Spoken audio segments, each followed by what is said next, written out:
Voilà Gilles, parle-nous de cette pluie qui tombe ici. Alors, celle-là, on la voit, elle tombe drue et c'est de la bonne pluie, hein. Alors, il y a à votre avis, vous savez qu'il est bon, il y a un proverbe qui dit chez nous, il est bon d'avoir un peu d'argent dans sa poche quand le coucou chante. Oui. Tout simplement parce que quand il nous reste un petit peu d'argent au printemps, c'est l'argent qu'il nous faut pour réensemencer les terres. Ah oui. Et si on n'a plus du tout d'argent, on est obligé de racheter les semences. C'est ce qui se passe aujourd'hui. Les grands céréaliers, les grands qui ont plus de 1000 hectares, ils sont obligés de demander un emprunt pour acheter des semences. Alors, toujours, je reviens à Lamartine. Dans un des poèmes de Lamartine, il part de Milly, la terre natale, et il y a une phrase où il dit sur le mur de ma maison, un pampre étalait ses rameaux, ses grains doraient la fenêtre, attiraient les petits oiseaux. Pourquoi? Parce que c'est un plus que symbole. J'ai de la vigne contre mon mur, parce que tous les soirs, le paysan, avant d'aller se coucher, il va pisser dehors, contre le pied de vigne, il regarde le ciel, il interroge le ciel pour savoir le bulletin météo. Eh bien, figurez-vous que moi, enfin pas que moi, on a acheté 175 stations météo dispersées dans tous les villages, connectées, à condition d'avoir évidemment un téléphone portable. Ce qui sert absolument à rien, parce que moi je fais pareil en allant dehors. Et le lendemain matin, je retourne pisser au même endroit et je conforte mon pronostic que j'avais fait la veille en disant voilà, voilà ce que je vais faire. Et il se trouve qu'on a traversé 3 années très difficiles avec un déficit en eau. Notre région, la pluviométrie moyenne est de 820 mm et on était passé à 400. Et ça, c'est très très mauvais.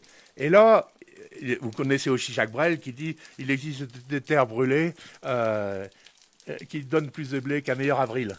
Et il faut absolument qu'il pleuve à cette saison-là parce que c'est là que les nappes phréatiques se regonflent et c'est là que les plantes accumulent de l'énergie. Vous savez que dans l'herbe, par exemple, il y a 90% d'eau. Donc il faut que l'eau soit dans le sol, soit dans la Eh plante. oui. C'est très important. Alors pour ça, il ne faut pas faire des conneries comme on a vu ce qui se passe à Sainte-Soline ou dans les Deux-Sèvres, où on est en train de construire une méga bassine de 750 000 mètres cubes d'eau avec une bâche en plastique pour pomper l'eau dans le nappe phréatique, mais pas que. On va pomper l'eau à 100 km dans le Marais Poitevin pour cultiver du maïs là où il ne devrait pas en avoir. Parce que il suffit de cultiver d'autres céréales, comme le blé ou l'orge. C'est que l'orge, là, maintenant, il faut qu'il pleuve parce qu'il est en pleine épiaison. Mais après, il n'y a plus besoin d'eau. Il faut qu'il sèche pour qu'on puisse le moissonner. C'est pareil pour le seigle, pareil pour l'avoine, le sorgho, par exemple. Mais surtout pas le maïs. Le maïs, c'est pas une culture qui est destinée aux zones sèches.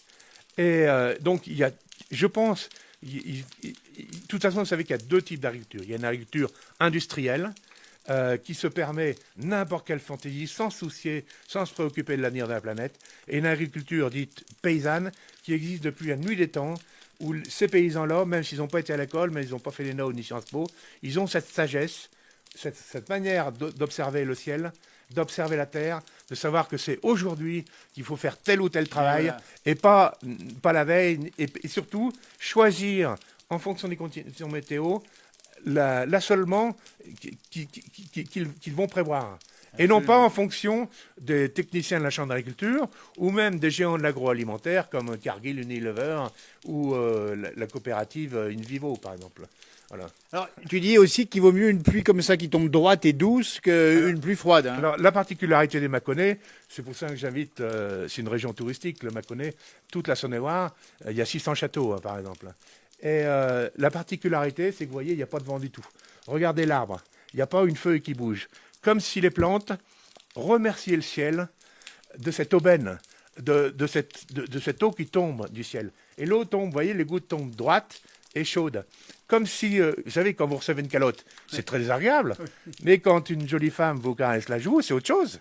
C'est bien plus agréable. Et là, voilà, c'est ça. C'est-à-dire que comme s'il y avait une communion de l'ensemble des éléments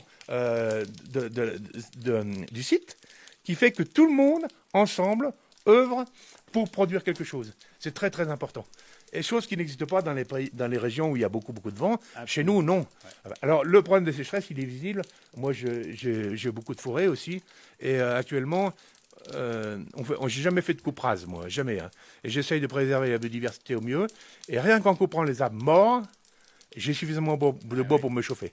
Et ça, j'ai jamais vu ça, parce qu'il y a 20 ans, quand on coupe, on laisse sous les arbres jolis, les chênes, les frênes, Mais là, rien qu'en prélevant les arbres morts, il en reste à peine assez encore pour avoir une densité de 400 pieds à l'hectare, qui est le minimum pour conserver un couvert végétal, pour pas qu'il y ait d'érosion. Ça, c'est un savoir-faire qui n'est pas écrit dans les livres, hein. Il y a des gens qui l'ont écrit, mais ils n'y connaissent rien. Merci Gilles de ce bon sens, merci beaucoup. Merci.